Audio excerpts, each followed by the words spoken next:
Hello दोस्तों, तो कैसे हो सभी? आपका मेरे चैनल पर स्वागत है। तो दोस्तों, आज की इस इंटरेस्टिंग वीडियो में मैं आपको बताऊंगा कि कैसे आप अपने एक नॉर्मल एंड्रॉइड स्मार्टफोन में iOS 14 का जो कंट्रोल पैनल होता है उसको कैसे इंस्टॉल कर सकते हो। जी हाँ दोस्तों, जिस आईफोन के लिए आपको 1 लाख रुपए देने पड़ते हैं उसका जो कंट्रोल पैनल है वो अपने 5,000 वाले 10,000 मोबाइल में कैसे इंस्टॉल कर सकते हो, वो भी बिना किसी रूट के। तो दोस्तों, अगर आप भी जानना चाहते हो इस बारे में, आप इस वीडियो में एंड तक बने ना, आपको सब डिटेल पता चल जाएगी। तो दोस्तों, बिना टाइम वेस्ट किए इस वीडियो को स्टार्ट करते हैं। दोस्तों, मेरा नाम है अनुज, आप देख रहे हैं टेक्नो चैनल। चलिए दोस्तों, वीडियो को स्टार्ट करते हैं। तो दोस्तों मैं आ चुका हूं मोबाइल स्क्रीन पर। उसके बाद दोस्तों अगर आपको कंट्रोल पे इंस्टॉल करना है iOS को अपने मोबाइल में, तो उसके लिए सिंपल से आपको यहाँ से ये वाला एप्लीकेशन डाउनलोड करना पड़ेगा, कंट्रोल सेंटर फॉर iOS। और दोस्तों अगर आप इसको प्ले स्टोर पर जाकर डाउनलोड करोगे तो आपको वहाँ ऐसे बहुत सारे एप्लीकेशन देने को मिल जाएंगे। इसलिए मैंने इसकी जो लिंक है वो अपने डिस्क्रिप्शन में दे रखी है, आप वहाँ जाकर चेकआउट करोगे तो आपके ये वाला डाउनलोड होगा मोबाइल में। वैसे आप अपने मोबाइल में कंट्रोल OS इंस्टॉल कर पाओगे, कंट्रोल सेंटर iOS का। तो उसके बाद आपको सिंपल से यहाँ इंस्टॉल करने के बाद यहाँ से ओपन करना है। उसके बाद में जो सेटिंग बताता हूँ आपको फॉलो करना है, तभी आप अपने जो मोबाइल है उसमें जो कंट्रोल सेंटर है वो इंस्टॉल कर पाओगे। ओपन करने के बाद आपसे यहाँ से परमिशन मांगेगा, तो आपको इसकी सब परमिशन दे देनी है। जो भी परमिशन मांगता है सब परमिशन आपको दे देनी है। उसके बाद आपको बैक आकर यहाँ से ओपन होने लग जाएगा। उसके बाद आपको कुछ पूछेगा तो आपको राइट करके स्लाइड करना है, तो आपके यहाँ ये ऑन हो जाएगा। अगर ये ऑफ रहे तो आपको यहाँ से सिंपल इसको ऑन कर देना है, तो कंट्रोल सेंटर यहाँ से ओपन हो जाएगा।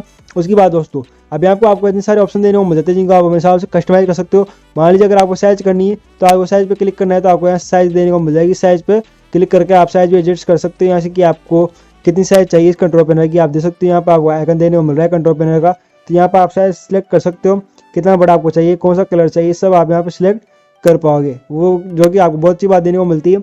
उसके अलावा आप इसकी जो पोजीशन है वो भी सिलेक्ट कर सकते हो कि आपको नीचे से कंट्रोल पैनल चाहिए या आपको राइट में चाहिए या लेफ्ट में चाहिए या टॉप में चाहिए। तो मैं नीचे से कर लेता हूँ, यानी बॉटम से कर लेता हूँ। तो बॉटम से सही रहता है कंट्रोल पैनल, iOS का बॉटम से आता जाता है तो वो सही लगता है। बात करें तो अगर आप बैकग्राउंड भी चेंज करना चाहो तो आप बैकग्राउंड भी चेंज कर सकते हो। सिंपल से बैकग्राउंड पर क्लिक करके आप बैकग्राउंड भी चेंज कर सकते हो। आपको यहाँ बहुत से ऑप्शन देने को मिल जाएंगे, आपको ऐसा भी चूज कर सकते हो। तो मैं तो सेम टू सेम वही रहने देता हूँ।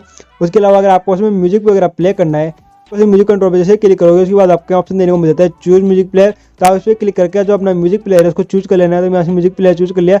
उसके बाद बैक आ जाना है। उसके बाद म्यूजिक प्लेयर पे क्लिक करके आपको इसकी परमिशन दे देनी है, तभी आप अपना जो म्यूजिक प्लेयर है वो उसकी मदद से चला पाओगे, नहीं तो आप चला नहीं पाओगे। तो मैंने यहाँ से देख सकते हो, आप मैंने यहाँ से परमिशन दे दी है। तो मैंने यहाँ से परमिशन दे दी। उसके बाद बैक आने के बाद आपके यहाँ सिंपल से इसको ऑन कर देना है, तो ये ऑन हो जाएगा। उसके बाद आपको वापस से बैक आना है और यहाँ कस्टमाइज कंट्रोल का ऑप्शन भी देने को मिल जाएगा। इसमें भी आप अलग तरह के कस्टमाइजेशन कर सकते हो। तो दोस्तों यहाँ भी आपको बहुत सारे ऑप्शन देने को मिल जाएंगे कि आपको कंट्रोल पर कौन कौन से आइकन चाहिए, तो आप सब यहाँ से कस्टमाइज कर सकते हो अपने हिसाब से। तो मैं बैक आ जाता हूँ यहाँ से भी। उसके बाद आपका सब काम कंप्लीट हो जाएगा और आपका जो iOS का कंट्रोल पैनल कंप्लीट सेट हो जाएगा। आपको कोई सा भी एंड्रॉइड डिवाइस हो उसमें, तो आप देखिए दोस्तों, जैसे मैंने जो सेटिंग बताई वो आपने कर ली। उसके बाद जैसे आप स्क्रीन पर आओगे उसको नीचे स्लाइड करोगे तो आपका जो कंट्रोल पैनल है वो आपके सामने ओपन हो जाएगा। अब आप सब चीज़ें यहाँ से कंट्रोल कर पाओगे। आप चाहो डेटा कनेक्शन वगैरह, जो एरोप्लेन मोड है, वाईफाई, ब्लूटूथ, सब आपको ऑप्शन देने को मिल जाएंगे। आपको ब्राइटनेस कम ज़्यादा करने का ऑप्शन यहाँ पे देने को मिल जाता है।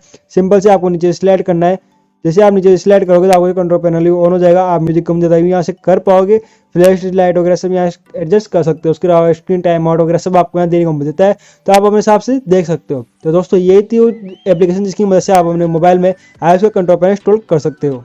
बस आज की इस कमाल वीडियो में इतना ही था। जो एप्लीकेशन आपको इस वीडियो में पता है उसके लिंक आपको डिस्क्रिप्शन में मिल जाएगी, आप वहां तक उसको चेकआउट कर सकते हो और अपने एंड्रॉइड स्मार्टफोन में iOS 14 का कंट्रोल पैनल इंस्टॉल कर सकते हो। वीडियो यहीं खत्म होती है। उम्मीद करता हूं आपको वीडियो जरूर पसंद आएगी। अगर दोस्तों आपको वीडियो पसंद आती है तो वीडियो को एक लाइक जरूर कर देना। वीडियो को लाइक करना बिल्कुल भी मत जाना। अगर सच में वीडियो पसंद आई हो और मेरा कंटेंट आपको अच्छा लग रहा हो तो वीडियो को एक लाइक जरूर कर देना। कमेंट करके जरूर बताना वीडियो कैसी लगी और मेरे चैनल से रिलेटेड आपको कोई भी इंप्रूवमेंट चाहिए आप कमेंट कर सकते हो। मैं कोशिश करूंगा उसको इंप्रूव करने की। अभी तक मेरे चैनल को सब्सक्राइब नहीं किया, क्या कर रहे हो आप? वीडियो देख के चल जाते हो पूरी भी पता क्या देखते नहीं देखते, लेकिन वीडियो देख लेते हो, उसके बारे में कंटेंट देख लेते हो, लेकिन चैनल को सब्सक्राइब नहीं करते हो, तो ये गलत बात है। इसलिए आपको मेरे चैनल को सब्सक्राइब करना है, साथ ही बेल आइकन प्रेस करके ऑल पे क्लिक करना है ताकि आगे आने वाले वीडियो की नोटिफिकेशन आपको मिलती रहेगी। चलिए दोस्तों, वीडियो में इतना ही। तब तक के लिए जय हिंद, वंदे मातरम, गुड बाय।